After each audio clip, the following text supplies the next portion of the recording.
I'm most honored and most happy to introduce today's speaker, who is more qualified than anyone to talk about these issues and probably does not need much in terms of introduction. Let us welcome Adam Tooze, who's professor of history at Columbia University in New York, but as some of you have probably heard in the pre-talk chit chat, is currently in the Bahamas. So that's actually, that adds a nice touch really to this lecture. Very happy for you. Professor Tooze is a prolific author on, well, originally on economic history, but now also on the economic present, if you will, or at least, let's say, the very recent history of our time, with which he dealt in particular in his book that I'm holding up right now, the title Crashed: How a Decade of Financial Crisis Changed the World, published in 2018. And I'm guessing today's talk has a lot to do with the findings of this book. Well, without further ado, I would give the floor to Professor Tooze, who will talk for some 45, 50 minutes. And then we have another 35, 40 minutes or more, if necessary, for discussion. So the next event is not until 7 our time. So yeah, we have a bit of a buffer there. Nobody should feel inhibited to chip in and discuss, but we'll get to that. First of all, we're looking forward to Professor Tooze's lecture. Adam, please. Thank you very much, Janice. It's a real pleasure to be here, though it would be even greater, of course, to be in Vienna. I am, as you remarked, in the Bahamas. It always seems necessary when one says that to add an explanation. Unfortunately, we're here in the aftermath of one of the great hurricanes of the early 21st century. So we're on the island to rebuild a house that was destroyed by the Hurricane Dorian in September 2019. And being here has actually been a rather extraordinary immersion in a small island state in the absolute front lines of both the climate change crisis and the COVID crisis, because it's a heavily tourist-dependent economy. So though the outlook is beautiful, and this is obviously one of the sort of classic rather schizophrenic experiences of being in a place like this, the weather is beautiful and the terrain is gorgeous, the situation is actually in many ways quite grim. The power is also a little erratic, I have to say, and as is the Wi-Fi. And I have backup of both. But if you should lose me for a second or so, don't panic. We have got, as you say, Yanis, ample time, and we will scramble back on, because that's the way in which the emerging market world lives with electricity and Wi-Fi. We have a big diesel generator outside, and I've got multiple layers of backup. But yes, what I want to talk about today is financial crisis. And to do that, I have a bunch of slides, which are quite interesting. I think will be useful to underpin the talk. So let me shift to those. And let me start from the beginning. Okay, slideshow. Can you all see that? Is that good, Irina? This is good. Yeah. I mean, it makes sense in the context of a project devoted to the exploration of broad processes of historical transformation to think about financial crises. Money and finance are crucial instruments of power in the most general sense, i.e. the capacity to make things happen. They are also, of course, symbolic orders of authority, orders of trust, of mutual obligation. So devaluations, bankruptcies, financial crises of all type are ruptures of that order. They threaten the status quo and open the door to transformation.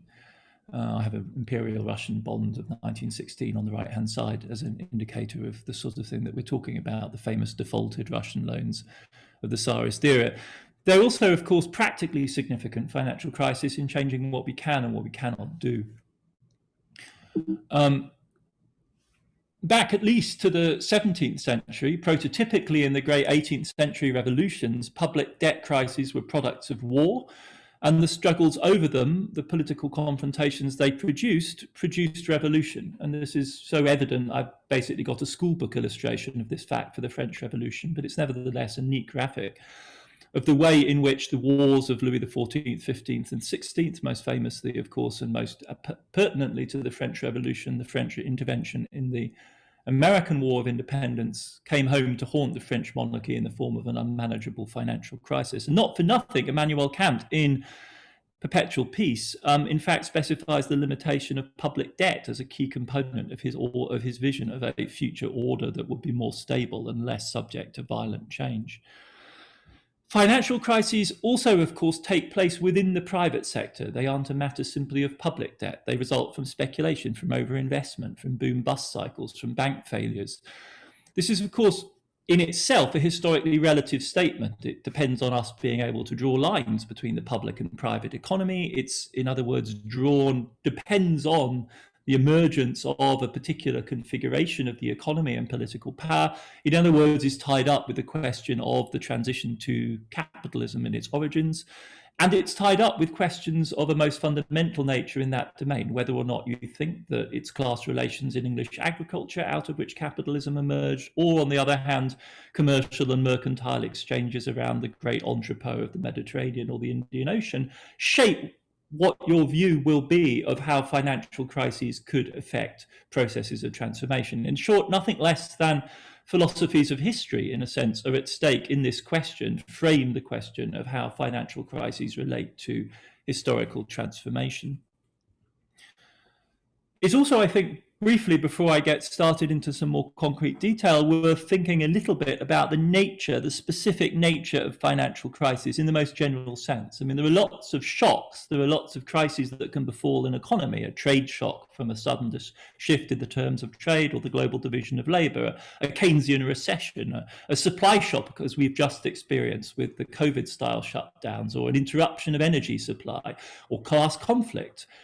In all its manifestations, or economic warfare. Each one of these modes of, as it were, shocking an economy, of inducing a crisis, have its own specific logic, its own specific velocity, its own specific impact pattern. Financial crises, I think, are distinct. And one of the ways I think of visualizing this, I always think most useful, is in terms of a physiological comparison, or one of the various graphical images that you'll see if you Google the concept of financial crisis, you see a recurring pattern of visualizations. But a physiological comparison, I think, is also quite illuminating. In the sense that the most obvious analogy to a classic financial crisis is a heart attack. It's not the most profound sort of medical problem that you can have. It's in fact one that we can handle and manage. But if it isn't addressed, it can effectively paralyze the entire economy and kill you stone dead. And no amount of exercise, superfood, or mental training will help if your heart stops. And that, in a sense, is one of the particular qualities of a financial crisis, is it's a deal breaker. It finishes the game if it's not immediately addressed. So it has a particular function in thinking about transformation and processes of change, which is unlike some of the other factors I've mentioned there, the long attritional effects of class struggle or the immediate impact of economic warfare and so on. You can see the point, I'm sure. Another thing to say, and this is, as it were, where I want to get into the meat of what I have to say today, is that financial crises are themselves forces generative of thought, generative of ideas. The history of economics cannot really be written without the history of financial crises. If financial crises transform one thing, it is that they transform our understanding. And we ourselves live in such a moment right now. We live in the wake of the great emerging market crises of the late 1990s. We live in the wake of the 2008 crisis, which I wrote that book about. We are ourselves at this current moment, we may be more or less aware of it, in an earthquake tremor zone, if you like, of the global financial system. In Europe, all too evidently, the Eurozone dances on a tightrope. And last year in March, some very nasty things happened in the US Treasury market, which we don't have to get into here, but have rather serious implications for the way in which the global community right now is thinking about the stability of the global financial system. And as recently as 2 months ago, the Biden administration was faced with a choice with regard to certain bank regulations that many people in the markets considered to be lethally dangerous to the stability of the financial system, not the kind of risks that you want to be running if in other areas of your policy you're trying to pursue a transformative agenda of social justice or environmental politics. And I say all this in part because it also helps me to situate what my own remarks and my own view of the problem. I want to historicize that and place it within the context of this intersecting bundle of issues around financial crises and the processes of historical transformation. Because the project I was pursuing in Crashed had a double edge. It was a history of the 2008 crisis, but it was also simultaneously an effort to highlight a new way of thinking about financial crises, the approach known as macrofinance or critical macrofinance, which not coincidentally had come to the fore in the early 2000s as part of a global reflection in a community that stretches from economics departments to central banks, to the research department of the BIS, to the critical edges of finance Twitter and the blogosphere. Not coincidentally, this discussion had started there in the early 2000s, and my book, for what it was worth, was an effort to summarize and bring that together and cast that as grand narrative. And that conversation goes on literally day by day this morning on finance Twitter. And what I have to say today reflects that in a sense. So this isn't just, as it were, a take on financial crises and transformation. It comes from a particular place. The current moment, I would argue, and the way in which we think about this. This term macrofinance is a term of art. It's a term of art so rebarbative to word processors, spell checkers, that you have to constantly make sure it hasn't accidentally turned it to microfinance, which was the fashionable term in development economics in the 1990s and the early 2000s. And macrofinance is something totally different, because what it explicitly is trying to do is link together the domains of financial economics, which is normally taught in business schools, and macroeconomics, which is a rather unfashionable wing of academic economics, because the highbrowed macro people, highbrow economics, academic economists tend to do micro, rational choice founded economics. But macrofinance is, as it were, an intersection between those two domains. And as it has emerged over the last couple of decades, it's an agenda. And I thought the best thing to do was to simply confront you with it, even if it's a little bit technical. It's an agenda with authors. It has, I would argue, three different generations of contributors.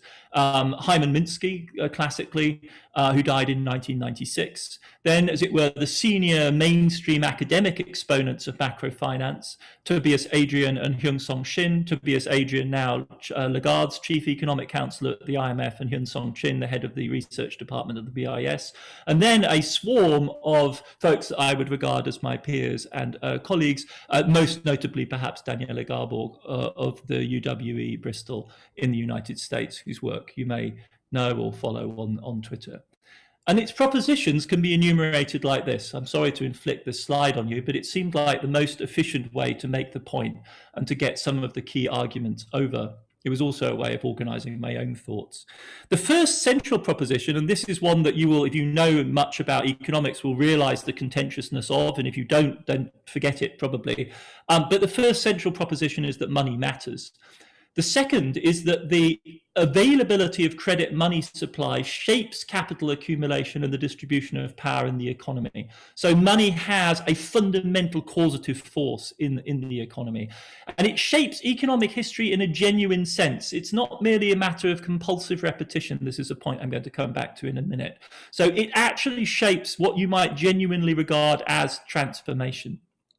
This money, this credit flow, is generated endogenously from within the economy. So it's not something that comes from the outside simply through government fiat, though governments also generate money. Most credit money is generated from within the economy itself by banks and things like banks. In fact, an oligopolistic set of financial institutions, banks, funds, trusts, and shadow banks generate this systemic juice.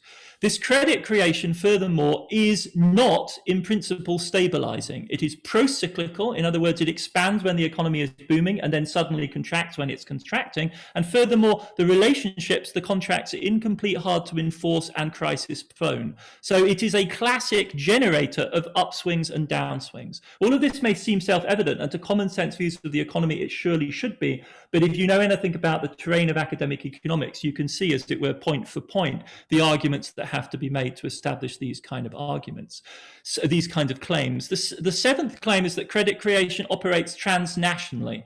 So it predates, in fact, nation states and repeatedly escapes their regulation. one of the implications of that is that national macroeconomic accounting frameworks established in the mid-20th century as a universal norm, GDP numbers, capital account numbers, are only contingently successful in actually capturing what's going on in the world economy. At the same time, however, as it has this angular, escaping relationship to the nation state, credit creation has, since its emergence, lived in an incestuous relationship with an independence with the state, not necessarily the nation state. City-states work very well for this kind of thing, empires do too, but in relation to the state form. Why? Because credit is an inherently unstable contractual relationship. One person gets something immediately, the other one receives their gratification only later. That needs a backstopping authority to enforce it, at the very minimum, not to go into any more complicated things like lender of last resort.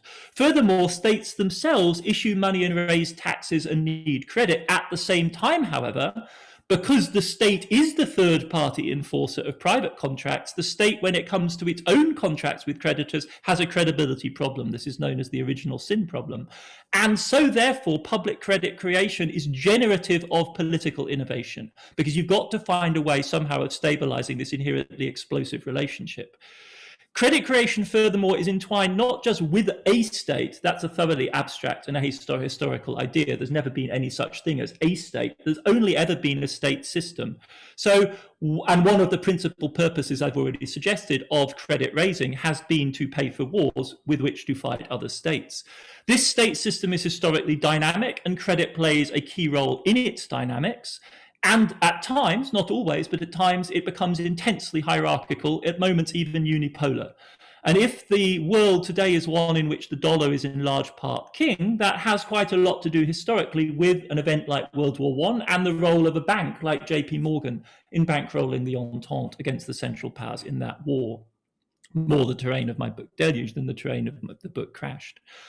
Finally, the default state, and this is more a kind of statement of the nature of this system than a specific technical claim, the default state of this system is that it's dynamic and historically changing. Equilibrium is, as it were, not excluded as a possibility, it's not inconceivable, but it's a rare and contingent and historically conditioned state of affairs. Creative destruction is the norm.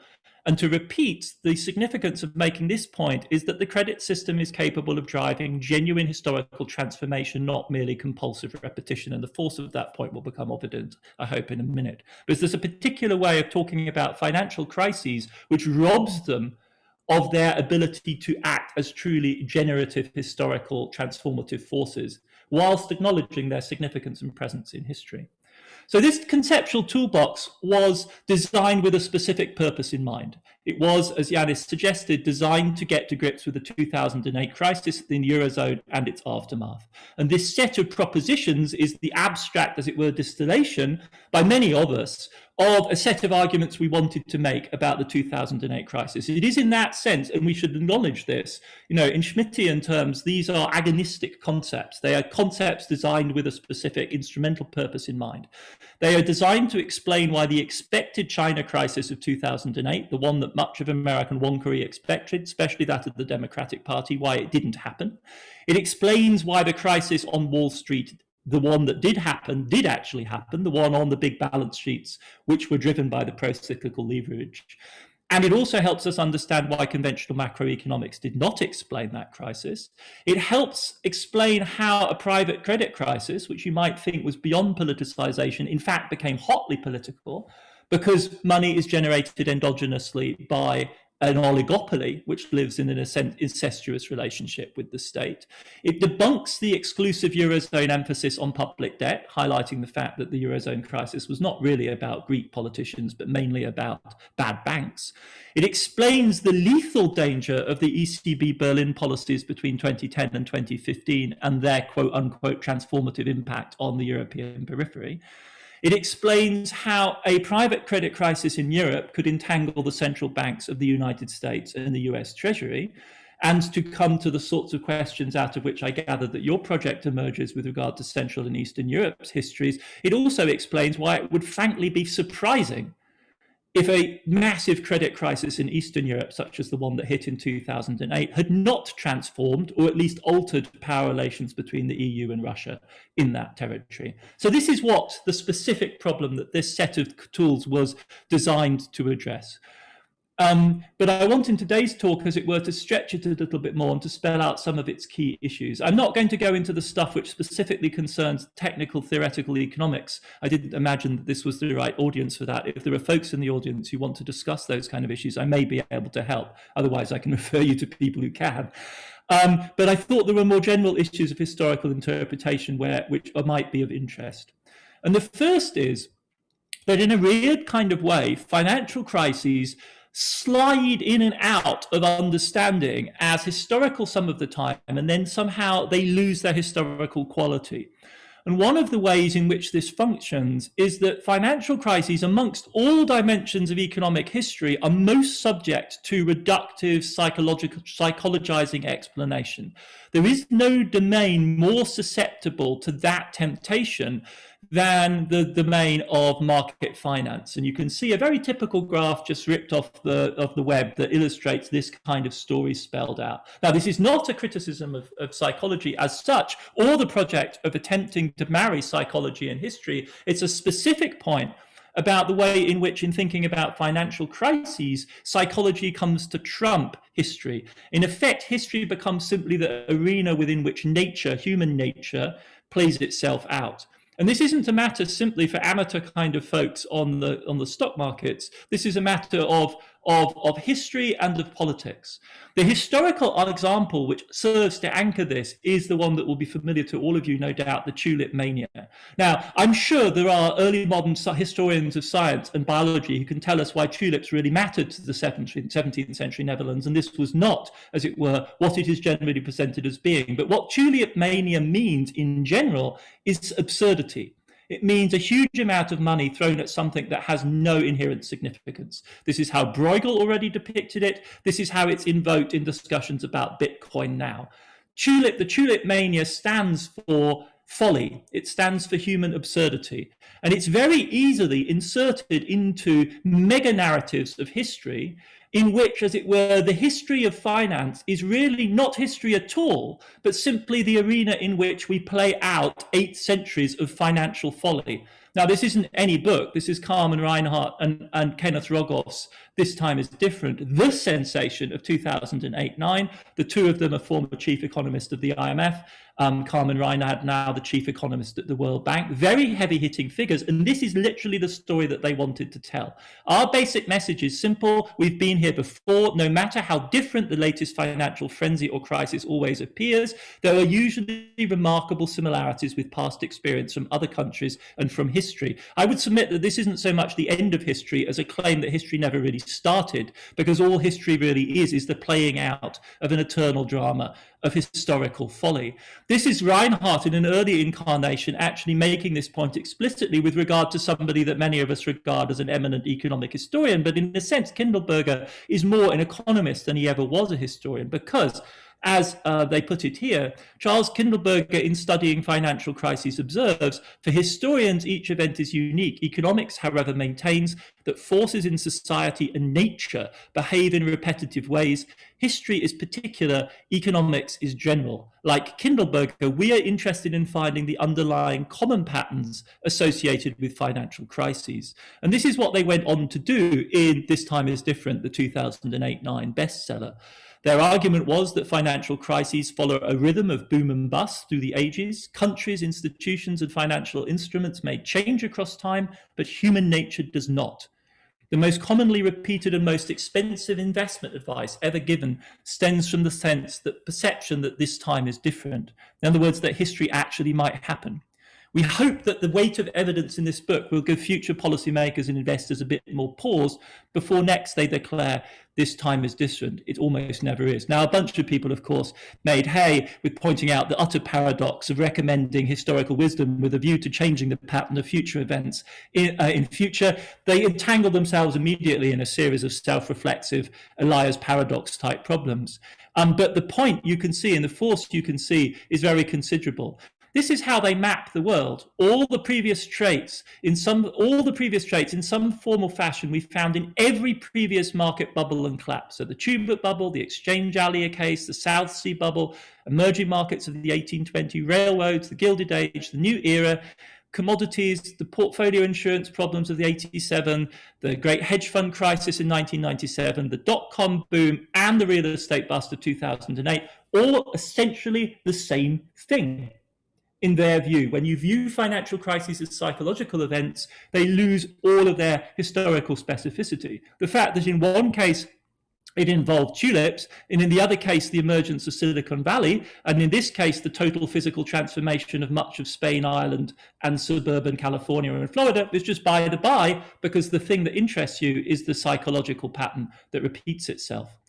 Now, this flat psychologism is incredibly influential, present almost everywhere in discussions of financial crises, but it doesn't exhaust the field, obviously. And speaking to you in Vienna, or at least virtually in Vienna, of course, one thinks of the Austrian School of Business Cycle Economics. And what they do is to fundamentally break out of this psychologistic construction by focusing on the way in which the financial system actually produces real effects, capital allocation and misallocation occurs in the course of these booms. So it really matters whether the boom concerns too many railways or too many tulips or too much investment in Silicon Valley .com bubbles, because that will shape the future, even if it shapes it in the form of different types of ruins.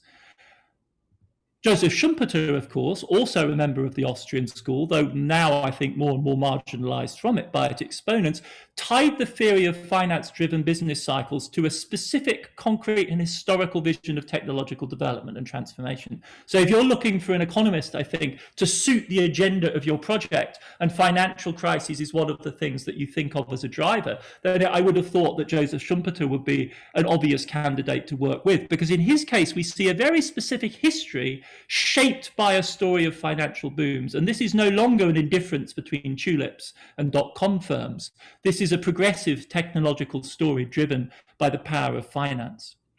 In the current generation, and this is where I want, if you like, to pivot back to my macro financial friends, and also, as it were, mark a degree of difference between my position and theirs on some issues to do with history.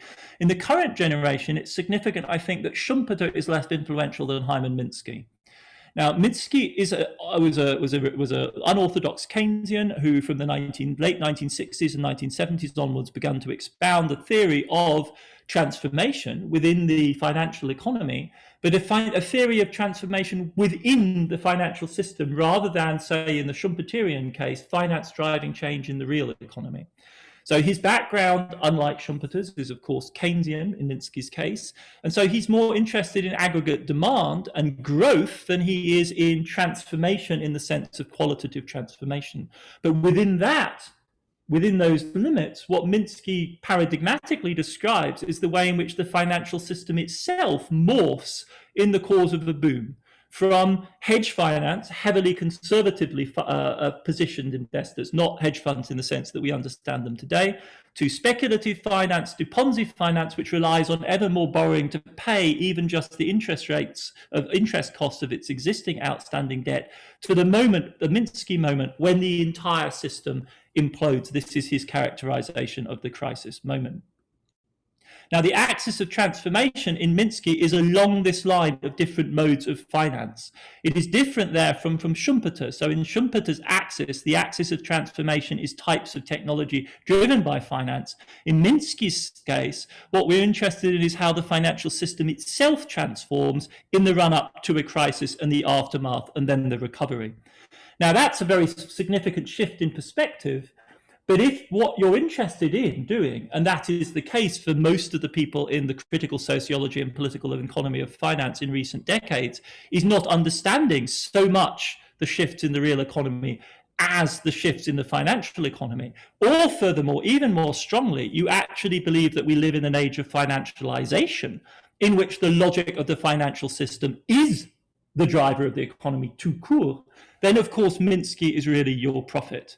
And this is where my friends, people like Daniele Garbor, Yanis Stathimamos, and Joe Michel, have really come down in recent years. And if you're looking for, as it were, the most ambitious expression of a historical vision of transformation driven by a Minskian understanding of finance, then I recommend to you their recent paper, Institutional Supercycles, an Evolutionary Macro-Financial Approach, in which what they try to do is to use a Minskian analytic of the financial system to endogenize the change within the institutional structures which surround the financial system. So this is an ambitious effort to make finance determinative of not just changes within the financial system itself, but of the entire superstructure, the encasing structure of what Minsky called thwarting mechanisms, which contain financial innovation for a period before they crumble, break down, and give way to full-throated speculative and then Ponzi expansion,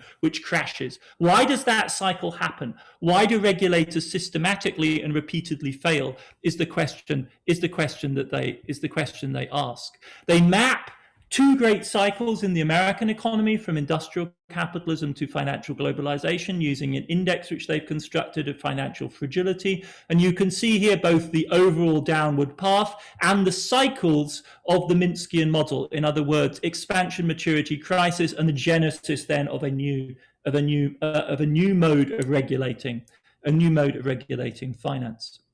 This is the matrix within which they see this transformation happening.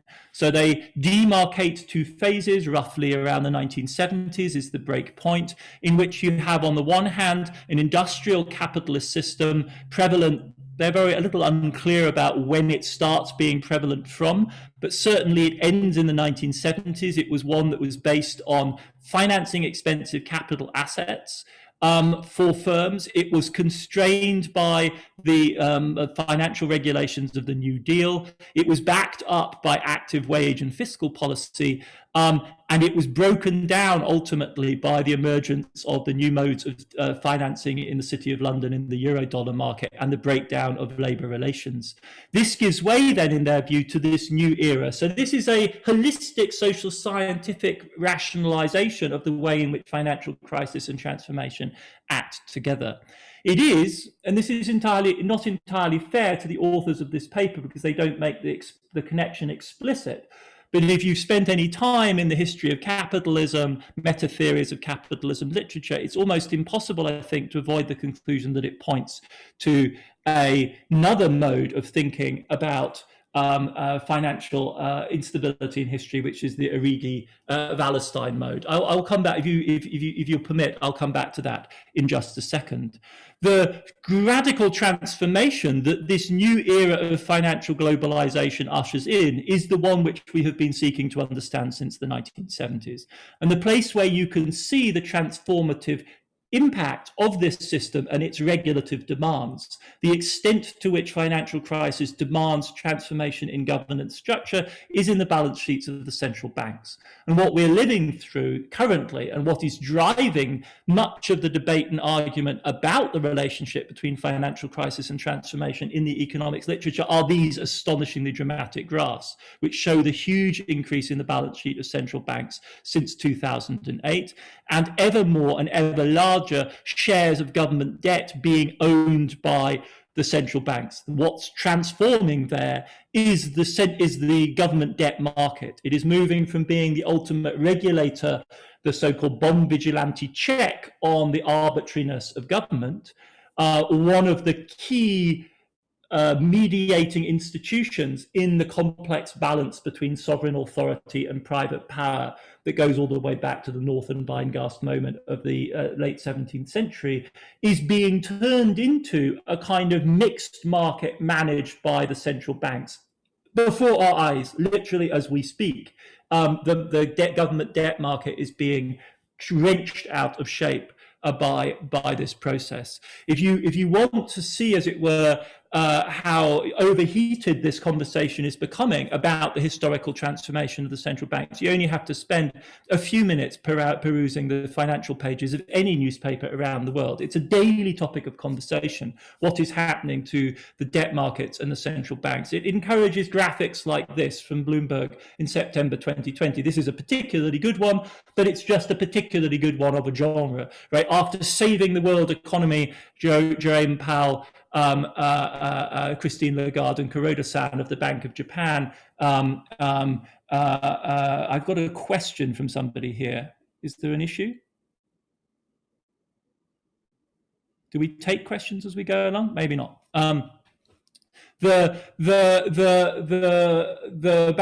is describing, as it were, a world in which the central bankers are struggling to, quote unquote, save the world. So we have an extraordinarily dramatized, quasi-revolutionary discourse about what central bankers are doing. This is also, however, a domain where historians can really offer a very valuable check, I think, to what this kind of contemporary discourse of radical change is suggesting. Because if you actually go back through time, if you go back to the middle of the 20th century, you can see that in fact what's happening right now is a tiny blip on the general pattern. So this is Kuroda, Lagarde and Powell saving the world. It's that little step up there since the early 2000s. This is the share of the government debt market which central bankers used to own in the middle of the 20th century. So this is a way, I'm illustrating this not to score points against the people who make the headlines for Bloomberg, but to suggest the way in which the transformative process that we are engaged in, which is undoubtedly transformative, creates its own history. It creates its own myths. It creates its own myths of dramatic change, which obscure a previous history in which central banks acted as really quite significant actors for most, really, of their history in the 20th century.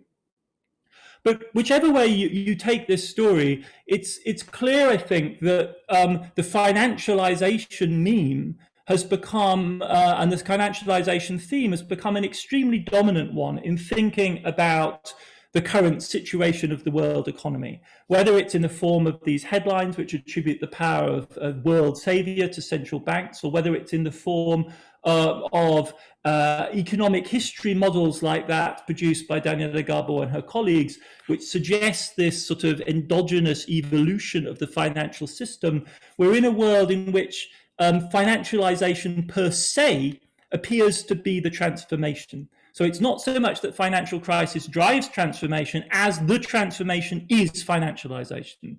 And this, I think, is hard not to associate. And well, let me just amplify on that. Part of that story then becomes, for instance, an effort on the part of Piketty and his colleagues to explain inequality in terms of financialization too. Financialization becomes the matrix against which we read transformations in the structure of the state, like the central bank. It becomes the matrix against which we read the development of inequality in society. It becomes the matrix within which we understand the state per se. And here we have Piketty and colleagues from 2016 reading the surge in a well-known surge in American inequality in terms of the increase in the share of the financial sector in the US economy over the same period. It's no more than a loose association. This is not serious econometric work, but the correlation between the two graphs is nevertheless suggestive. And what it shows, the point I'm trying to make, is that financialization has become, as it were, the general matrix for understanding. It offers a way of understanding an entire society. The question is whether or not this is really justified. It certainly has a deep intellectual lineage, and I referenced that rather out of turn a few slides ago. And it has a deep lineage in the meta theorizing of people like Wallerstein and Arrighi. For them, it is not simply, as it were, a question of how financial development dynamics change institutions and then set in motion new financial cycles with new institutions which then generate new problems. That's the basic Minskian paradigm, which people like Garbo et al. Are expanding on. For people like Wallerstein and Arrighi, the fact that finance is coming to the heart, is coming to the center, is coming to the forefront, that we are in an age of financialization, is a harbinger of something even more dramatic. It is for them the harbinger of hegemonic succession. In other words, you end up in a state dominated by finance at the moment at which the hegemonic pattern is about to shift. That's the significance of moving from MCM as an accumulation model to MM in the Marxian schematic. So you're moving here from value or not value being redistributed within the financial system and away from value being derived and produced out of the exchange of commodities by means of money. And that maps onto a story of successive hegemonic phases. So financial crisis in that sense becomes a harbinger of the end of American power, in the same way as financial crisis was a harbinger of the end of British power at the beginning of the 20th century. So this is, as it were, I think, the maximal interpretation of the role of financial crisis understood against the backdrop of systematic theories of historical transformation. It seems to be questionable at many different levels, and this is what I want to pivot to pushing in the next few minutes of my talk. It's clearly helpful. The question one has to ask is whether or not it's helpful to characterize an entire epoch in terms of the dimensions of development of one single sphere, namely financialization. Why see late 20th century America's economic development in terms only of financialization? Certainly, the data on the scale of the industry don't support the claim that it actually drives the entire American economy or the bigger picture of American inequality. Nor is it obviously, it's important rhetorically to resist the at times domineering language of financial engineering as the new cutting edge of financial development. But it's not obvious why that should necessarily be associated with kind of the idea of morbid symptoms, if you like, of the onset of a new era. Why not simply see it as another stage of symbolic economic manipulation of various times? Why associate industrialism as opposed to service sector activity with vigor? There is an entire meta-politics and meta-history involved in these associations and chains of value, rooted, of course, in highly elaborate conceptualizations like the labor theory of value. It isn't to say that there aren't symptoms of decline and morbidity all around us, but perhaps we should be more open-minded in thinking about what they are. Why is a banker a sign of morbidity and not the driver of an SUV or a Ford F-100 150? And why treat the deindustrialization in Europe and the United States, which is evidently a fact there, as coterminous with a shift in the global balance of capitalism? It's a conflation of Western circumstances with a global condition, which simply doesn't hold. Because the precise moment in which deindustrialization begins in Europe is in fact the beginning of a new epoch of industrialization in Asia.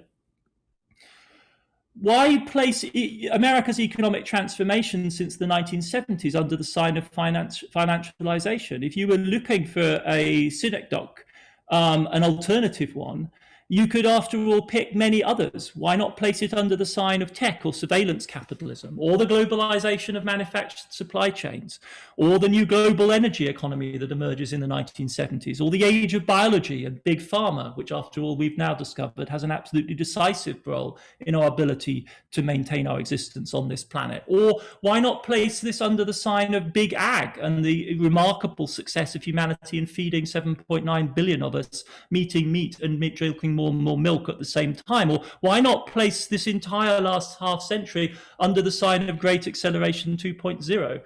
Great Acceleration 1.0 being that which began in 1945. It seems to me that this move from a highly sophisticated analytic of finance and its development to the claim that financialization is the marker of our era is unwarranted and in fact disabling, because what we should be asking about is the relationship between the different parts. And one way in which we could do that, and one very productive way we could do that, is to ask, for instance, in the spirit of STS work on the history of finance, like Donald Mackenzie's work, about the way in which tech has changed and shaped finance, as opposed to the way in which finance has changed and changed tech. It's quite clear, of course, that finance helped to blow the dot-com bubble. It's quite clear that Apple's cash pile at times has been so large that it functions as a shadow bank. But influence runs both ways. And it would be perfectly impossible, I think, to imagine modern day finance without the accoutrements of information technology. And that doesn't require us to limit ourselves to modern digital versions all the way back to the age of the telegraph. It's clear that finance and communications and data technology have co-evolved. There's no reason, it seems to me, to give priority to one rather than the other. Let me, in conclusion, very briefly, try and, as it were, illustrate with regards to two historical challenges, one future-orientated, one in the past, the significance of this kind of approach. And that hopefully will wrap us up in the not too distant future. I promise I won't go on and on and on. I thought skipping over the interwar period is probably a good idea. We could come back to that, but perhaps we should just simply progress to the period that I know is one of the jumping off points for your project. After all, if you think about financial crises and you think about historical transformation, one of the epochs which must come to mind are the terminal debt crises of the communist economies in the 1980s. Huge levels of external debt are run up by all of the East European Soviet-dominated economies in the 1980s, crippling debt burdens of all of the, particularly of the most crisis-ridden countries, owed across the fault lines of the Cold War to a variety of Western lenders, with the pattern of lending to each one of the Cold War, the Soviet bloc states varying rather dramatically.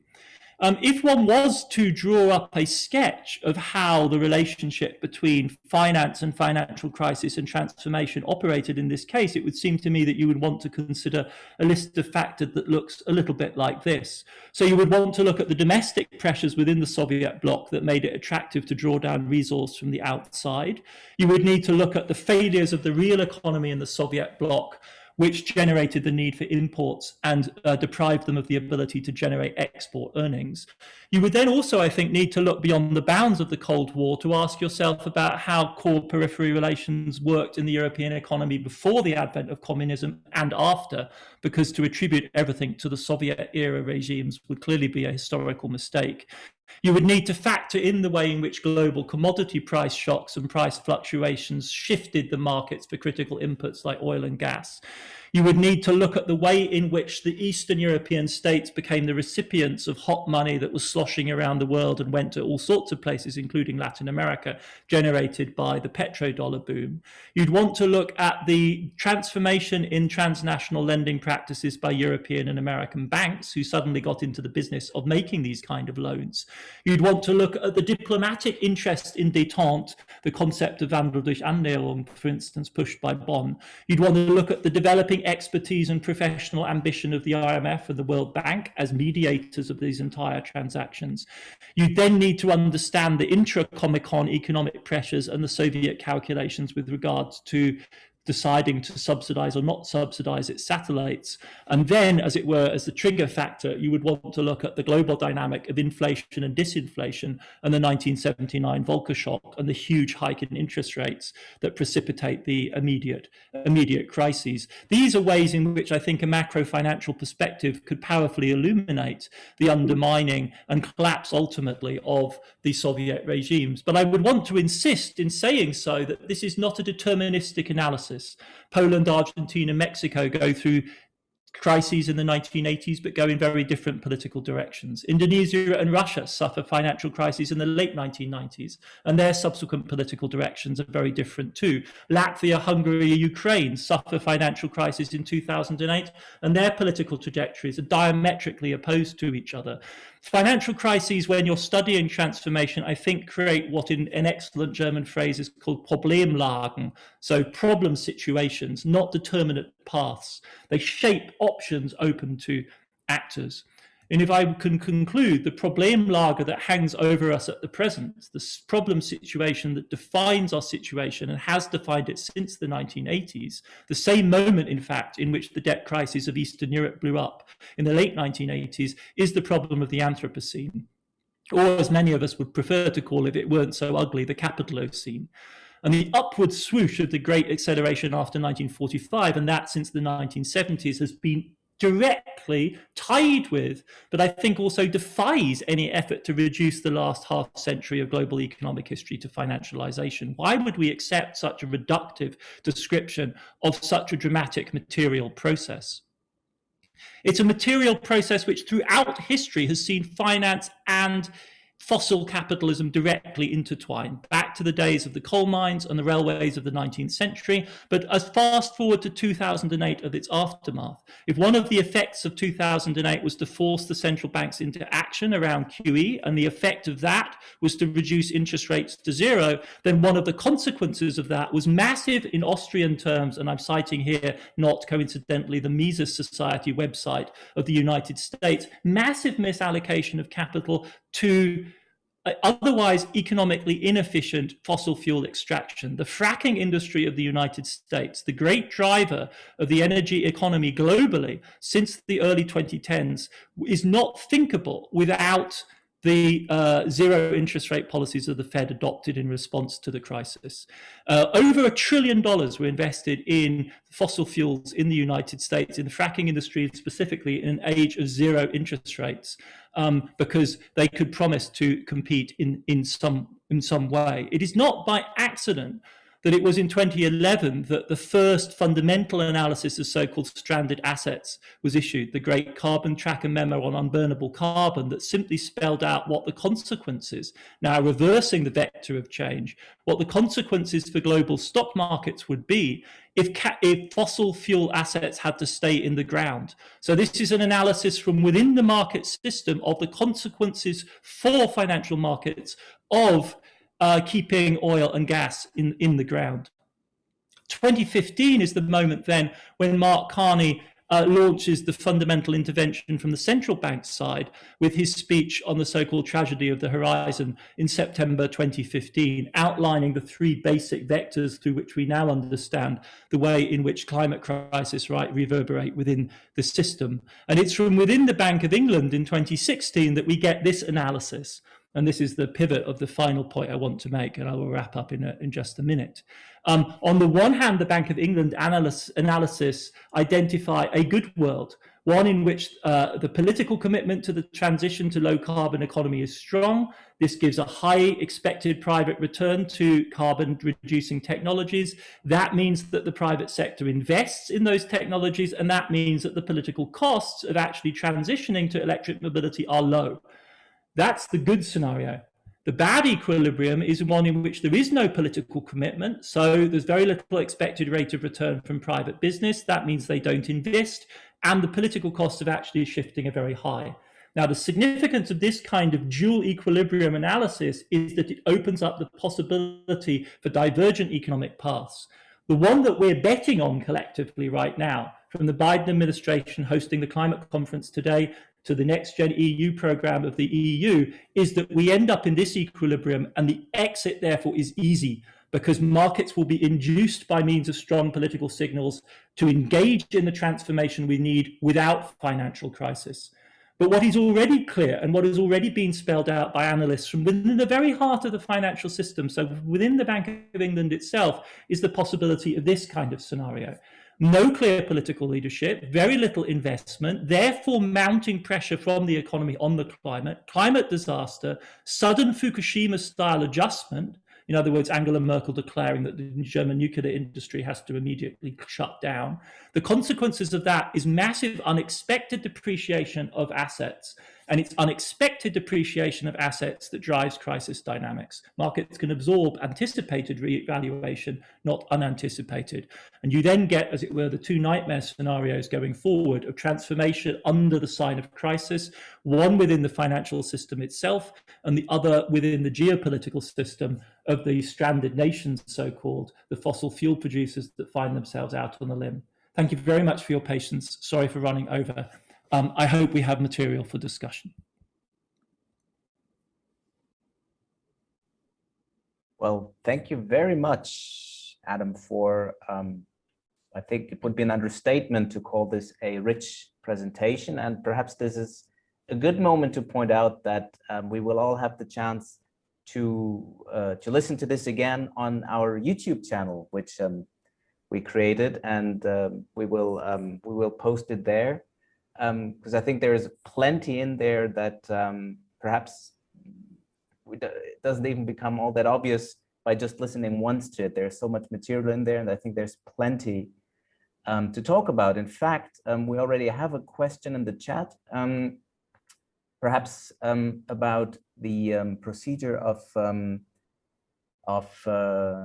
asking questions. I would like to ask you to put a little plus sign in the chat so I can see in which order people ask your questions. And then I can call you up. I also see a raised hand, which I guess came first. So I will consider that too, but yes, there's plenty of questions coming in.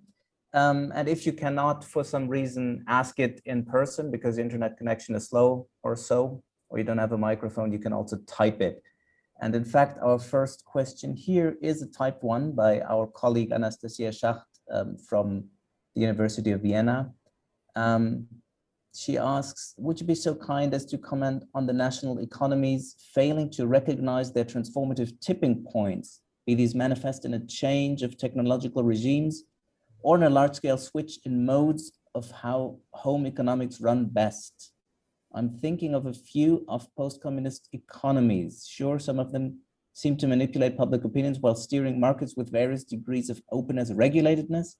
Some, however, for instance, Russia appear to genuinely lose awareness of how obsolete its policing becomes, or perhaps following your argument of economic crisis pushing transformation, these governments indeed seem to path their economies way into revolution. Okay.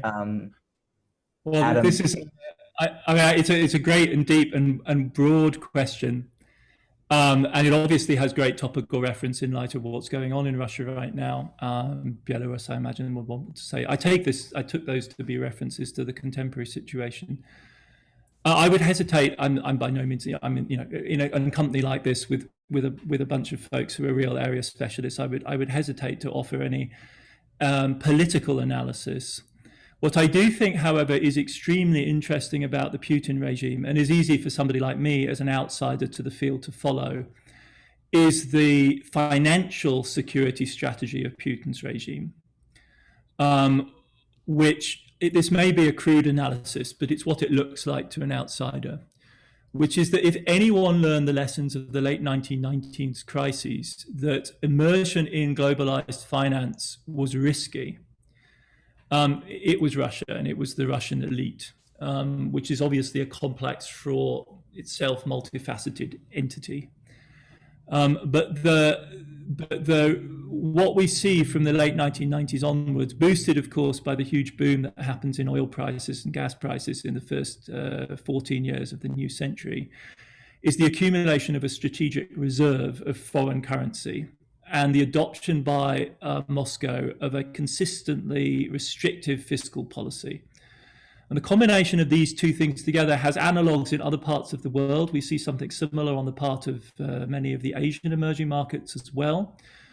And what it gives you is protection against the sort of nightmare scenario that Russia witnessed in the late 1990s. So I agree that there may be, as it were, an increasingly anachronistic sense about the survival strategies and repressive strategies of Putin's regime with regard to domestic politics. There may also be, as it were, a rather ambiguous judgment on the net effect of the regime's overseas adventures, which, according to a recent, I think it was in the Moscow Times, a rather brilliant analysis, maybe it wasn't Moscow Times, of the total cost has been expensive.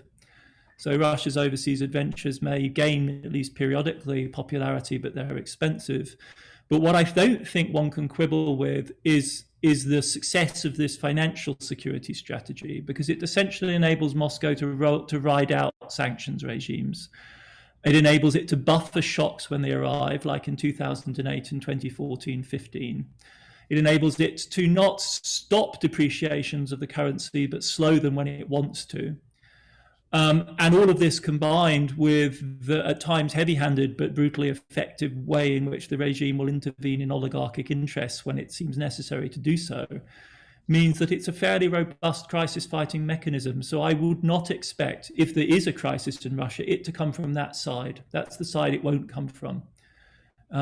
Which is not, it's not the whole story, but I think it's an interesting instance of a fairly clear case of lesson learning. Thank you very much. Our next question is from Michael L2.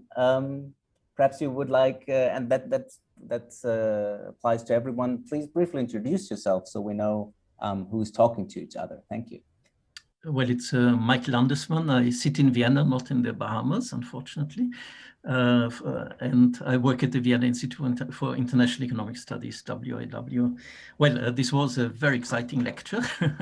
And I wanted to ask a question whether I understood you properly, your stance on financialization.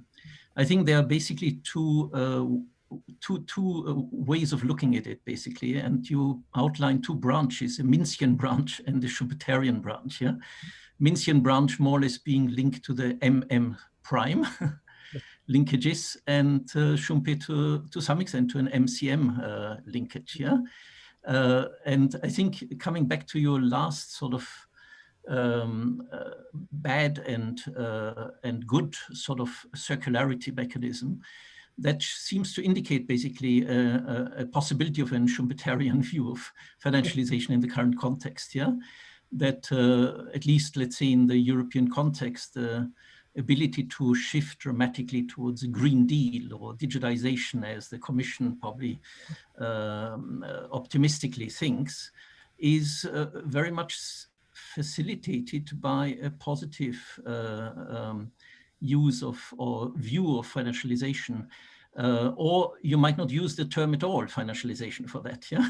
But it is in the current context of generating huge amounts of finance, and you describe it quite well as a finance where the state gives enormous backing, yeah, in a period when the financial system is in a crisis state, actually, at the same time, the state takes over that role of backing it, yeah, which potentially facilitates that financial circle, which can potentially be a positive thing. And the other thing which you also pointed out, which I think is very interesting, exciting, that these are periods of hegemonic shifts, yeah, which one might, from the across the Atlantic, see that positively, one might, negatively, one sees it in other parts of the world positively, but it's another example of real impact of financialization, which pushes history onwards.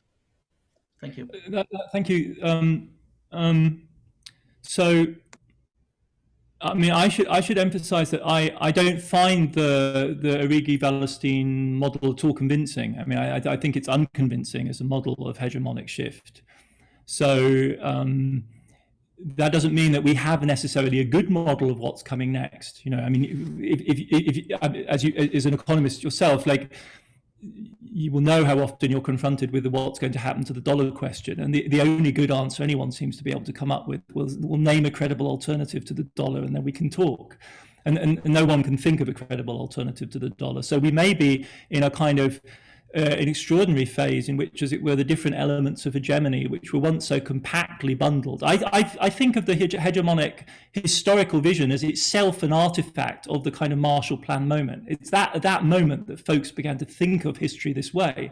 And I don't think it describes British power in the 19th century at all well. It wasn't like American power under the Marshall Plan, let alone the Dutch or the Genoese phase before that, which are completely, you know, comparing America in its pomp with Genoa, all due respect to Genoa, is a category mistake. And, you know, it's not apples and oranges so much as melons and grapes or something. You know, it's just a category mistake. To be more constructive and to focus on the more current moment, I completely agree with you. Yes, so I think there's two different readings. One is to say that the folks who advocate a strong financialization reading of the last half century are simply missing the point. And that, in fact, and they are, most of them, of course, people of goodwill, leftists, progressives, Green New Deal advocates, and so kind of also sort of incoherent with themselves, because they want to advocate for the fact that finance could, in fact, change the world in real ways. And ultimately, it's the real ways that matter. And those are powers that need to be confronted. And as soon as you admit that, you're basically admitting the power structure is more complicated than the one that financialization allows you to see. Right? If you view the world through the dynamic of Wall Street, you have a hard time even factoring in Exxon as a player, right? And because Exxon isn't a big Wall Street entity, Texas and the oil economy operate, they're interlinked with Wall Street, of course, but they follow a very different corporate logic. than Wall Street. So one way of reading this would be to say they've got it wrong. We need a more multifaceted understanding of capitalism. And so financialization is a piece of the puzzle, but only a piece of the puzzle. We need a pluralistic account. And furthermore, we can imagine turning financialization in constructive directions by various types of manipulative intervention, which I think is, as it were, the reformist view. I take Daniela Garbor's position, who is the strongest of these analysts, to be much darker, which is to say, actually, you're all kidding yourselves. If you want to know who rules right now, it's BlackRock. And BlackRock is all over the inside of the European Next-Gen EU and Green New Deal. If you want to know who's been most heavily influencing the taxonomies, it is in fact the large asset managers. And do they care ultimately about the planet? Maybe they do, maybe they don't. What they mainly care about is the pursuit of maximum return in the short to medium run. In other words, I think there's a strong version, and it's really dark, which is to say that, as it were, financialization's last poisoned gift to humanity could be that it sabotages the naive social democratic big state view that finance can be manipulated and directed towards a coherent green transition. In other words, the naive Schumpeterian idea that you could perhaps from the top down drive a new innovation wave, because that's not what they're about, right? That they're not interested in that. And so we could, in fact, be living in a dystopia in which we think we're engaged in green industrial policy, but what we're actually engaged in is just the latest phase of BlackRock's strategy. And my question back would be, and this is then a really fundamental test of the rationality of capital as a whole, is the Gesamtkapitalist, is the executive committee of the bourgeoisie somewhere, right? Because presumably if BlackRock wants to maximize value over a 30 or 40-year time horizon, it actually is interested in a solution to the climate problem. And that's what they say when they tell you, when you speak to them directly. Of course we're interested, because we are interested in systemic reproduction. And there were some interesting moments last year where the big asset managers actually banged the table on IP for vaccines on these same grounds. Look, if you're trying to maximize, returns on a $3 or $4 trillion portfolio, you all of a sudden are very interested in the welfare of the entire global economy, and no one can be safe until we're all safe. And so a vaccine nationalist strategy will not work for global asset managers. And so in a sense, what we're asking ourselves is whether at that level there could be some new synthesis, if you like, some new convergence between the interests of particular groups of very big capital and the common the common interest. But that is, as it were, those are the stakes. It could be that we're in a world in which financial capital can be subordinate, and in which case, yes, I think that's the direction we're headed in. It could be that we're kidding ourselves that that's happening, and in fact, financial capital remains hegemonic. Whether that's disastrous or not depends on whether or not very large aggregations of capital are actually capable of forming time horizon, views which are congruent with those of wider society. And you could make a case, and people have made this case, right, for index funds, that they're in fact so general that they do capture the generality. One would immediately have to say it's that of the 10% of the population who have any assets which BlackRock is at all interested in managing. So it would be, as it were, the interest of that elite, global elite, it's a strong word, the global 10%, the most affluent, whose interests would be captured. But these are the stakes, I think, of this conversation right now, and it's hard to imagine them being any higher. I mean, we are back in the situation that we had, in the classic debates between Hilferding and Kautsky and Lenin before 1914 over the question of the possibility of some sort of aggregation of interest, and the climate problem poses it, I think, in that acute form. That's why, at least why I find this literature so interesting, because it's posing the questions in those terms as well. Thank you very much. Our next question is from Victor Handel, please. Thank you. I'm also a student at the University of Vienna in history and political science.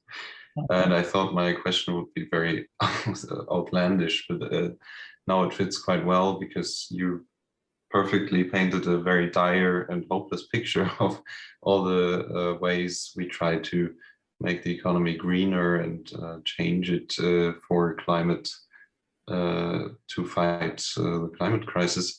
And so I wanted to ask you, have you ever actually really given a thought to a post-growth economy, and is it even feasible to think about this as just a thought construct to a world economy without a need of growth? And with the topic today, would this even help in terms of financial crises? Couldn't there still be major disruptions in a world without growth? That would be... This is a question which the force of which is hard to deny. I think with regard to the advanced economies, it's actually, even somebody as conventional as Jason Furman, former chair of Council of Economic Advisors to the Obama administration, has said that America should stop worrying about the growth problem, because all of the welfare gains the largest welfare gains to be realized by economic policy in the United States right now are all about distribution. If you look at the pattern of economic growth over the last 50 years, it's been so inegalitarian that the majority of the American population has benefited very little from policy directed towards GDP growth. It's essentially a veil for a policy which benefits the top 10%, roughly speaking, and the top 1% spectacularly. And that's obviously bad politics. It's bad for the American Republic. It's bad for American society. And so really the focus of policy should be squarely on distributional issues. And if you want a testament to this, in fact, the sequence of COVID policies that we've seen, and most particularly the most recent one from the Biden administration, is quite remarkable in that respect, because it's very unusual in terms of American legislation. It's almost entirely targeted at households, not businesses. So there are signs of a move in that direction. America's never going to abandon the growth obsession, because as President Biden has also recently announced, he's going to go toe-to-toe with China and doesn't want to allow them to be number one. But I think for advanced economies, I would consider this, I think the less utopian one presents it, the more matter-of-factly you present it, the more utterly convincing it is, right? It's all about redistribution, really. It's all about equitable living together. It has to be. There's no reasonable way in which higher standards of living, on average, can be our objective in any sensible sense. For the rest of the world, however, I think it's a complete non-starter. It's just politically, non-viable. I'm being here right now in the Bahamas, we're living cheek by jowl with hundreds of thousands of people from Haiti who are desperate for any kind of work at practically any kind of wage, and will take huge risks to get it, and to, as it were, not be able to offer them advancement towards middle income standing, where I think the imperative for further growth does rapidly diminish, is complete, it's frankly unacceptable. So then, of course, the question becomes, do you pursue global redistributive politics, which in many ways I think would obviously be a sane strategy. It's just utterly non-viable politically. So the onus has clearly got to be on developing strategies for rapid growth on the part of low and middle income countries that takes them out of the danger zone in which inefficient technologies mean that they are in fact heavy consumers of environmental resource, and move them as rapidly as possible towards technologies and a technology set that minimizes their footprint at a level of income that can be reasonably described as adequate and satisfying basic human needs. And until we're at that stage, it's not even within the realms of debate. If you speak to the United Nations Economic Commission for Africa, they'll tell you the scale of the development challenge there. Enormous cohorts of young people coming into the labour market who desperately need capital and energy supply on a regular basis. Now, obviously, that should all be sustainable, and we should be exporting affordable wind and solar solutions to those places so that the footprint is not ours. But unless we can offer that bargain, why on earth should they take it?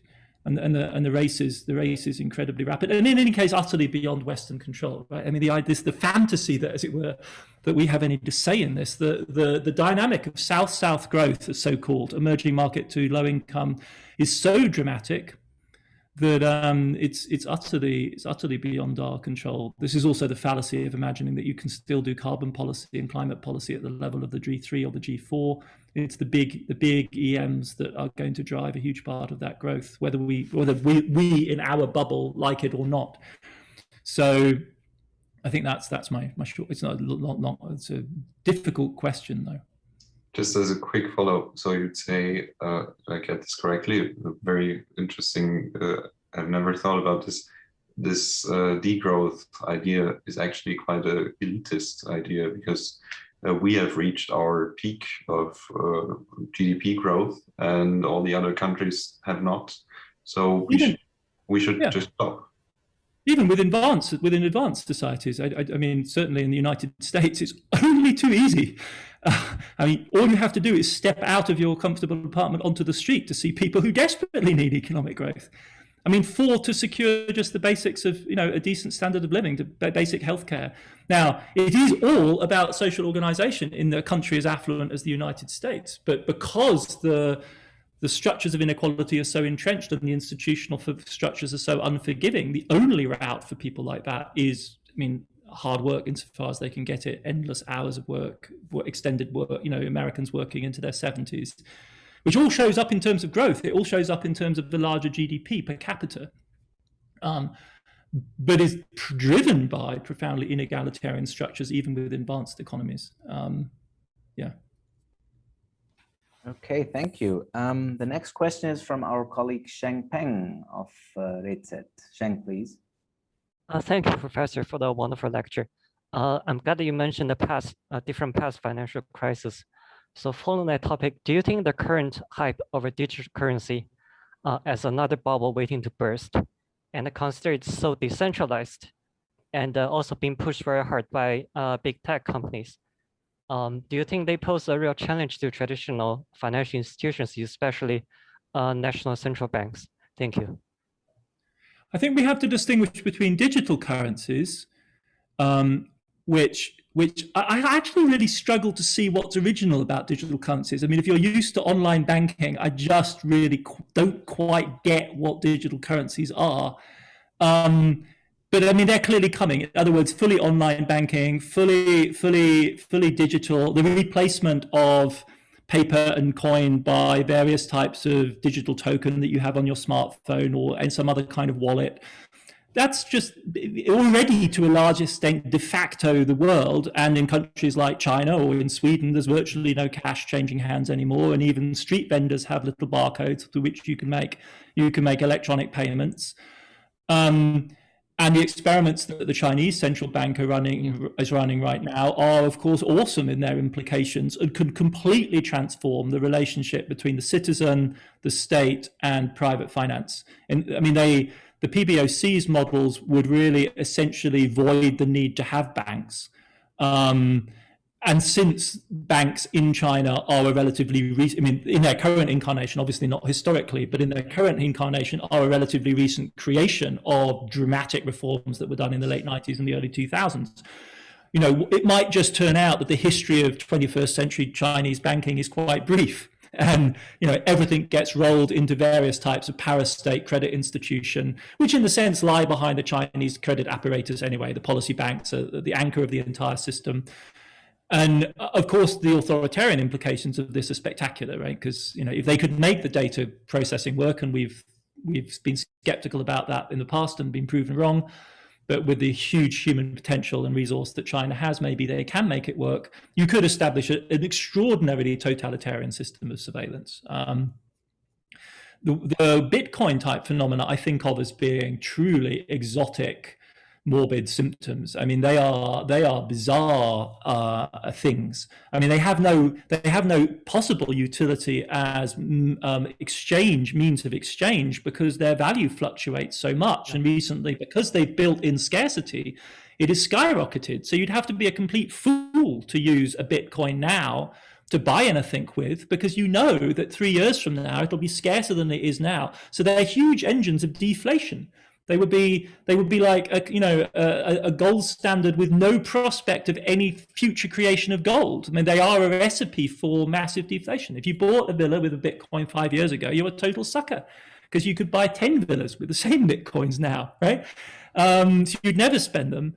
And they are, of course, generated. I mean, they should be outlawed. They're generated by deliberately inefficient mathematical algorithms that are parasitic on subsidized fossil fuel generated power. And, mercifully, China is really pushing quite hard to outlaw them. And the most exciting thing is they banned them from Mongolia, right? They banned them from the coal fields of northeastern China, which is where they had clustered, because the power was so cheap there. But I mean, really, Western governments, if they had any gumption, would just simply outlaw them. because their fuel consumption now is the energy consumption is at the level of a small European state like Sweden or something. I mean, it's for a conservative libertarian vanity project, basically. Because they are fundamentally being in that milieu in the United States. My brother-in-law is a huge Bitcoin guy, and it goes hand in hand with survivalism, libertarianism, resistance to state authority in the form of fiat money. And PBOC's vision of total control may be very unattractive to many Western liberals. Be that as it may, we have figured out a modus vivendi with fiat money, which is properly political, properly institutionalized, legally bound, ultimately capable of democratic control.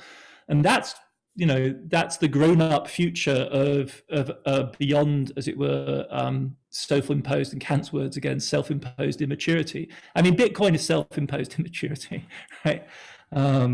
So, yeah, digital currencies, I think, are inevitable. Those versions of privately generated artificial scarcity, it's difficult to see how any coherent climate policy would not tax them out of existence fairly soon.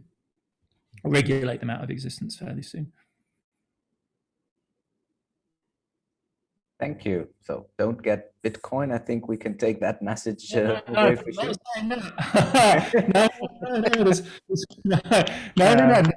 Stay stupid, then you can stay solvent. No, do not draw that conclusion. Well, anyway, let's continue with the next question by Albina Asmanova, please. Thank you. Can you hear me? Yes. Yes. All right. I'm Albina Asmanova. I'm professor of politics at the University of Kent and currently a fellow at the Institute for Human Sciences in Vienna. So I would like to probe the link you established between economic crisis and historical change, and notably the nature of political change. Now, you pointed to the correlation between financial crisis and radical social transformation, the French Revolution, the Russian Revolution. And surely financial crisis might create an economic crisis and then a social crisis. It depends how the financial crisis is handled, but social destabilization does not automatically translate into political radicalization. We had a perfect example with the last crisis that we all witnessed.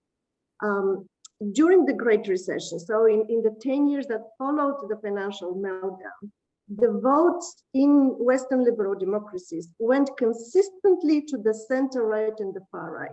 So there was no, any move to the left, even despite the hopes of left forces.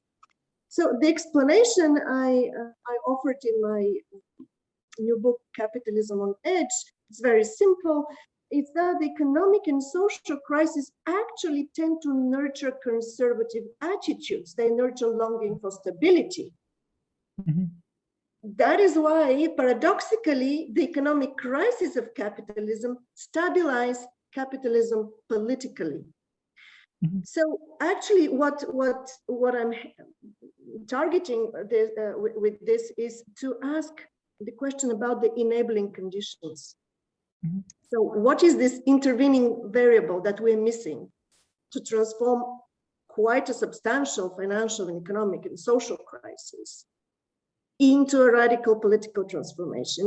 One thing that is obviously missing, if we compare to the Russian and the French Revolution, is a constructive utopia. In the French Revolution, we had the Republican ideal. The Russian Revolution, we had communism. So you could mobilize the disgruntled population towards some sort of a constructive utopia. Nowadays, we don't have that. But I would like to kind of hear your thoughts about that, the causal dynamics between financial crisis and radical social political transformation. Yeah, and thank you. That's a great question, and any more thorough investigation of the themes that I was looking at today would clearly require that to be probed. And I had that one slide, and I would stand by that as it were, financial and socio and economic crisis create problem situations. They create Problemlagen. And how those are then interpreted politically is very open-ended. I completely agree. I mean, you know, as a starving peasant, you can conclude that it's the wrath of God, or that you need to, you know, go and string up the landowner and seize his land. And it's not in any way determined which way that you move there. So I would grant that to you, and I think a whole variety of different rhetorics available. I can see the attraction of, you know, a utopian analysis, you know, for an understanding of why revolutions happen. You know, in the English language sphere anyway, Steitz's book on the Russian Revolution was certainly formative for my generation of historians. I mean, there's an extraordinary account of precisely that impulse in the Russian revolutionary moment. I mean, it clearly requires interpretation, articulation, and there are a variety of options available. I certainly agree with you that the idée fixe in a certain school of political economy that inflation is always the cheapest solution politically for an impasse is clearly false. It wasn't true in the 1970s. In fact, counter-inflationary strategies had large majorities backing them in the early 1980s, which also undermines the sort of heroic narratives of Paul Volcker, Margaret Thatcher, Ronald Reagan, because what they were doing, and Jimmy Carter, what they were doing was actually popular. Fighting inflation was popular. In general, when people were asked, in specific cases, when it comes down to actually cutting somebody's wage or raising their tax, it's a different matter. But in general, I would agree with you that economic crisis can very easily generate conservative responses. After all, in many societies, a lot of people have something at least to lose, right? I mean, we no longer live in situations in most places of total immiseration. That basic Marxian premise is clearly false. And, you know, the reformists were saying this from the late 1890s onwards. Bernstein and all those people were saying this. It's not right that the German working class has nothing to lose, so they might not be easily bought for a revolution. All of that is true. I'm not sure. I mean, you may have investigated this much more thoroughly than I ever will, but I'm puzzled by saying that 2008 didn't produce a left reaction. I see that it didn't produce the left in power, with the singular exception of Greece and Portugal, one might after all say, and Ireland, though I don't follow Irish politics as closely as I ought to. But it clearly produced a intensification, if not an immobilization of left-wing opinion, even in the United States. I mean, there is a spectacular shift in the Overton window with regard to especially young Americans, if polled on the issue of whether they prefer capitalism or socialism. Narrow majorities now prefer socialism in the United States. Now, that hasn't translated into electoral victory. Sanders was defeated twice. But Sanders's campaign has changed the spectrum of options available to the Biden administration dramatically. And so that's, I think, you know, that for me would be the obvious. It's the closest to home, and you know, the reality that they're living at this moment. And I think, you know, you could make the same case after all in Spain with Podemos. They never attained power, but it shifted the balance, at least temporarily. So, I mean, I think this isn't to contest your basic argument that it's difficult to organize in modern societies majorities around those positions. And after all, in revolutionary situations, that's not what you need, right? I mean, the Russian Revolution was not made by a majority in a simple sense, right? By the time it was in power, the Constituent Assembly elections, so a massive majority for overthrowing the Tsar. But the actual act of doing it and creating the revolution was much more complicated, and it involved minority action in important strategic points. And that's how conservatives work as well. I mean, it's not as though Margaret Thatcher ever had a large majority, or Ronald Reagan. Margaret Thatcher never had more than 40-odd% of the vote of the people who actually voted in Britain, let alone the entire population, right? So anyway, that would be my counter. Yes, agreed in principle, methodology, obviously. Yes, we need to recognize the autonomy of the political. We need to recognize the autonomy of political language and its effects. Utterly granted, and then I think it is a matter of conjunctural history as to how crises get interpreted. What are the options available? I mean, for me, I don't know how you feel about this, but for me, the other missing ingredient is total war. Right? We had this, to my mind, fatuous conversation last year in the United States about Trump as fascism and the Weimar moment. And the crucial missing ingredient is the experience of total mobilization and total war, right? Which A, creates a collectivity which doesn't exist before, and B, raises the stakes to an existential level that it's very difficult for folks in our generation to really mercifully easily relate to. And the end of conscription, for instance, in European societies is rather an important, I think, variable in shifting the meaning of politics in general. It was obviously obsolete by the time it was ended, but the way in which that notion of the state's right to claim young men as potential casualties in a war that it would wage, and then that changes the nature of politics very dramatically for all the participants, and the actual experience of total war totally changes it. So those would be for me like differentiating factors. I would agree with you that there's a very long way between those moments and ours. That could have been in itself a rather interesting question. Now, why did financial crises once produce revolutions but no longer? It's a rather Eurocentric question though, because in places like Latin America, Indonesia, more recently, financial disruption has created very dramatic change of the political variety. Okay, thank you very much. Looking at the time, we will take one more question that's on the list. Since Schubert Gabriel withdrew his question, we will take the last question by Rakesh Batabial, please. In fact, thank you for a brilliant exposition. And I was wondering whether in the Indian case, for example, where the government and the state is moving towards accepting financial or financialization, as you would term it, as the sole kind of policy parameter. At the same time, the same government introduces demonetization, where it actually puts the central bank at a risk. So in your historical understanding, or in the kind of examples that you have from history, do you have any such examples where the same state, the same government, and the same central bank are working at cross purposes? Because we tried to figure out as to what were the reasons for demonetization of the hard currencies, but we had conspiracy theories and other theories, but we failed to understand. No, I mean, so do I. But I agree, India is an absolutely fascinating case. I wish I knew much more, but I guess two sorts of questions come to mind.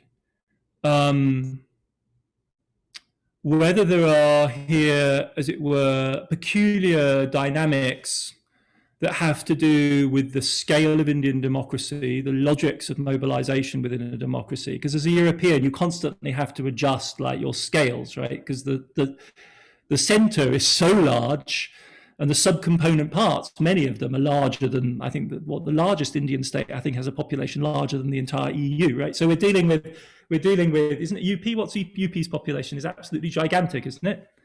Yeah. So it's UP. Yeah, UP, right? Yeah. It's as though, as it were, the Fed and the ECB had merged to create a kind of transatlantic entity, which then exists in a state of mediated semi-independence from, how do we describe it, a populist government following a hyper-complex logic of power preservation. And then, and this is, as it were, sui generis as well, right? You have this hybrid public-private state-backed banking system with very large private oligarchic business interests cross-cutting the whole thing, and huge state building difficulties. In other words, you've got to raise the capacity of the state to actually access private transactions. You can see I'm floundering. I mean, I look at the configuration and think, I mean, the striking thing about it from the outside is that you can still tell a story of the world economy without talking about India. And it's not obvious the extent, obviously limited and partial by way of not including India, and not in a sense that you are thereby losing focus on a huge slice of humanity. But India's share of global GDP is still modest enough And when measured not at purchasing power parity, which flatters the developing countries, but at, market buying capacity in global markets at dollar exchange rates, India is still a middle-sized economy. And then it is so limited in its global integration at this point that the shock effect. I mean, this was the theme that, say, Rajan brought up when he was head of the Reserve Bank in 2013, right? He was pleading with the Americans to treat seriously the side effects of their economic policy on India. And like under the hand, the American response was, how could we justify adjusting our policy for something that has zero impact on us? I mean, we can justify adjusting our policy for China or Europe because that has a material and direct impact, if not on the real economy in the United States, then certainly on Wall Street. That feedback loop just doesn't exist between the United States and India. And that, for me, is the hallmark. Many Latin American economies, like Brazil, are much more tightly networked with the world economy than India is still. So it seems to me, from the outside, to exist in a kind of microcosm filled with sound and fury of Italian in Indian politics and the dramas of Indian nationalism and sectarianism and the whole thing, but essentially still self-contained, despite the scale of the reforms since the 1990s, which were themselves triggered, of course. One could have inserted India into this story by way of the great currency shock in 92, isn't it? The early 1990s crisis in India, which precipitates the move towards efforts demarketization. But this, in a sense, is like another way of. Let me conclude by responding in the same way I did to the colleague from political science who just asked the last question. In a sense that the sort of analysis I'm offering is almost deliberately schematic, right? It's almost deliberately following the outlines of the interconnected global financial system. It's using those to define what counts within its grid. And it is clearly, therefore, as it were, blind to large parts of global affairs, to political action, and indeed to the development of a huge part of the world. And I would count India as it were, to that extent, sort of outside this dynamic. It isn't to say that within India, certain of these logics aren't being acted out. They clearly are being acted out, but they aren't, as it were, connected to, shall we say, the universal historical process of global capitalism at this point. They may be through commodity chains, they may be through labor, crucially through something like the Serum Institute and the global vaccine drive. India is totally pivotal, right, at that level. But irrelevant from a macro financial perspective still. I mean, as harsh, as sort of condescending as it says to say it, I think it's simply realistic to say that there is no crisis in the Indian banking system, however severe, and let us remind ourselves a couple of years ago, it looked very severe in the Indian banking system, that would really disturb Western markets. And on the other hand, we know how allergically they respond to say the bad news out of a state-owned bank in owned bank in China. Like, that's headline news over Bloomberg, Financial Times, and so on. India doesn't figure in that way, and that is an asymmetry, a power hierarchy to be reckoned with, I think, and to be understood in its implications. I'm sorry I can't give you a more adequate answer to.